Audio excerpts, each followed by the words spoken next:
So doon sa video na yan mga kabukal, may mga nang-bash, tapos basta maraka dahil daw bakit tawang-tawa pa siya na tuklap na yung atip nila.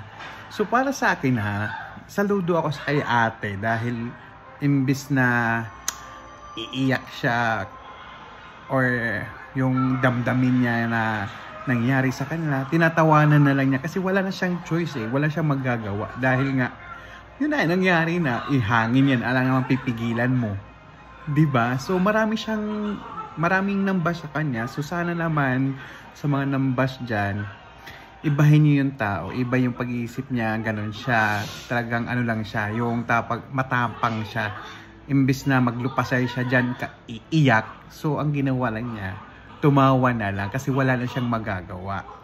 So yun lang. So sana may tumulong dyan kay ate para sa akin So imbis yung mag-goal ko magtanaw dahil 'di ba sino ba namang gusto ng ganun mga kabukal, yung masalanta kayo ng bagyo, 'di ba? Diyos ko, ang hirap no. Pero nung nakita ko yung video na yun mga kabukal mo, parang okay. Ganun, 'di ba, parang so sana may tutulong sa kanya, please, sa mga may extra dyan, tulungan nyo po siya. Parang saludo ako sa iyo ate, ganyan dapat yung mindset.